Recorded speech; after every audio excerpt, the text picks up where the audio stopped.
Vamos agora ao mergulho na pós-modernidade. Em cena, o raio laser. É com você, professor José L. Skipper, da Unicamp. Bom, o laser, como a gente diz, ela simplesmente é uma lâmpada com algumas características especiais. E ela, uma maneira mais fácil da gente entender o laser é entender exatamente o que acontece num sistema de som quando a gente chega e põe um microfone perto do alto-falante, como por exemplo eu vou fazer aqui. Então você vê que nessa hora emite um som, um apito, e se você vê o que é esse apito, ele tem uma frequência, ou seja, uma nota extremamente pura. Por que isso ocorre? Quer dizer, mesmo que a gente não tenha emitido nenhum som, todo equipamento tem um pouco de ruído que dá para iniciar o processo. Então o ruído que sai no alto-falante entra outra vez no microfone, é amplificado, sai no alto-falante, entra outra vez e começa a circular e cada vez ser amplificado mais. Por mais perfeito que seja o sistema de som, sempre existe uma frequência que é amplificado mais do que as outras, ela termina dominando, e quando ele finalmente gera esse apito, aquela frequência dominou completamente. O laser é a mesma coisa em luz. Quer dizer, se consegue fazer um material que, quando excitado de alguma forma, ele amplifica a luz. Se nós agora colocamos espelhos que façam que a luz amplificada volte para o material, ela vai sendo reamplificada, refletida, amplificada outra vez, e todo o material sempre alguma frequência de luz é ampliada mais do que os outros, e a gente vai ter o equivalente ao apito. Frequência em luz é cor. Então uma característica do laser é que essa cor é extremamente pura. Ele é uma fonte de luz numa cor extremamente pura. Também pelo próprio sistema de espelhos, ele vai terminar sendo emitido também numa direção. Então ele tende a ser bastante direcional. Mas existem talvez algumas centenas de diferentes tipos de laser, feitos de todos os tipos de materiais, de todas as maneiras de ser citadas, cada um com sua cor específica, às vezes até fora da região que o olho da gente reconhece como cor. Mas, afinal de contas, quais os tipos de laser? Para que servem? Quem responde é o professor Jarbas Caiado de Castro Neto, da USP São Carlos. A fonte de produção dessa luz ela pode ser vários tipos diferentes. Então, por exemplo, nós temos laser gasosos, que é um exemplo, o laser de CO2, que tem muita aplicação em medicina, laser de hélio neônio, são lasers gasosos.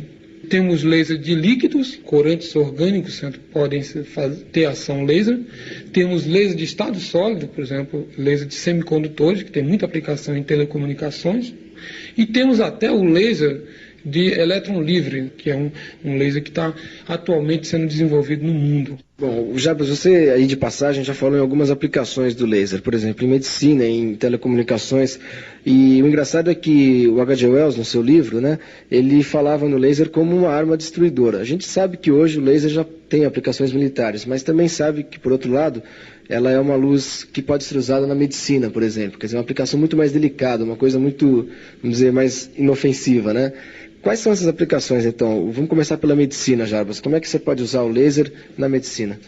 Uma aplicação importante do laser na medicina é com o bisturi. Ele é um bisturi que você não tem nenhum contato com o paciente. Então, dessa forma, você consegue um índice muito baixo de infecção. Isso é muito utilizado hoje para tratamento de câncer, né? Para retirar câncer exposto na garganta, principalmente. E com o bisturi você não afeta as células que estão em volta das células cancerosas, uma coisa desse tipo, né? Não, exatamente. Quer dizer, você tira o câncer sem afetar a célula em volta. E uma propriedade muito importante também, que eu esqueci de citar, é que o laser ele é coagulante também. Então a própria luz dele queima, o sangue já coagula. Então você diminui o risco de hemorragia também. Outra aplicação muito importante é na oftalmologia, para soldas em retina descolada, esse tipo de coisas. Bom, e vamos agora falar mais um pouco dessas aplicações, né? Ainda na área da indústria, por exemplo.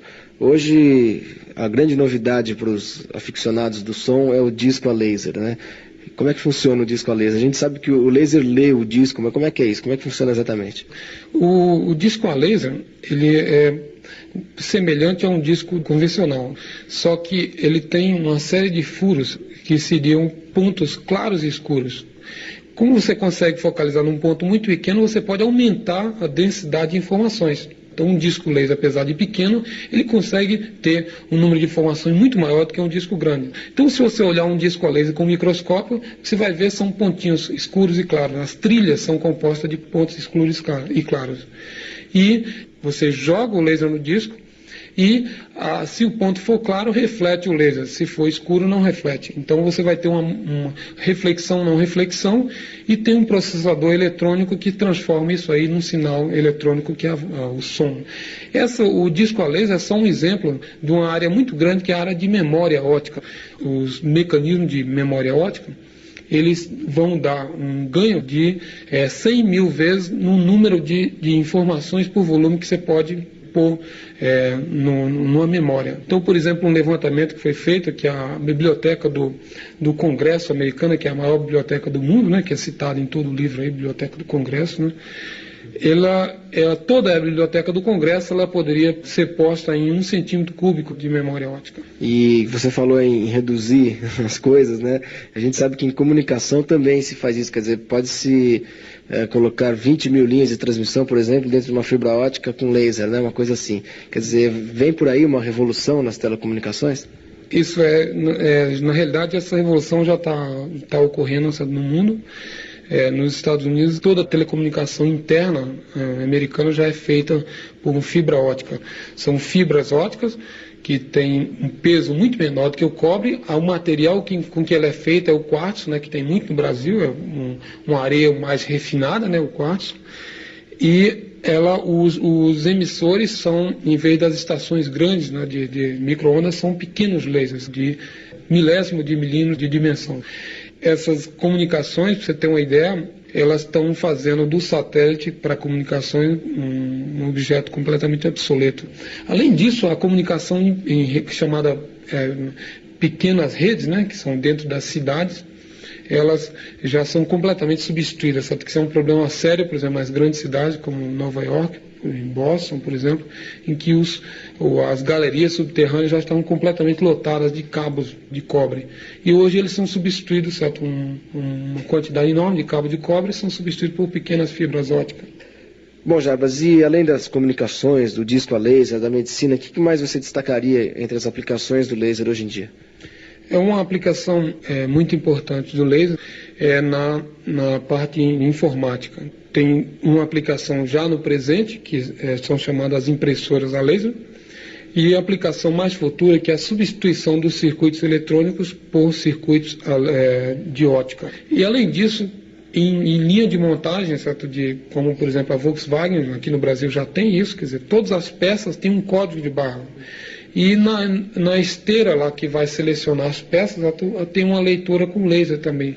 E essa esteira seleciona qual a peça que vai para a confecção de tal e tal carro e elimina muito o trabalho manual. Então o que você está vendo, que você pode ver, é que o laser passa de ser uma ferramenta de cientista, para entrar no cotidiano das pessoas. Agora, o pessoal pensa em laser, né? Talvez por um problema de assistir muito televisão, ver muito cinema e tal. O cara botou o dedo lá, levou o dedo. Como é que é? Esse laser que corta, esse laser poderoso, que implicações ele tem além das aplicações militares? Então, uma aplicação muito importante é para a usinagem de materiais, né?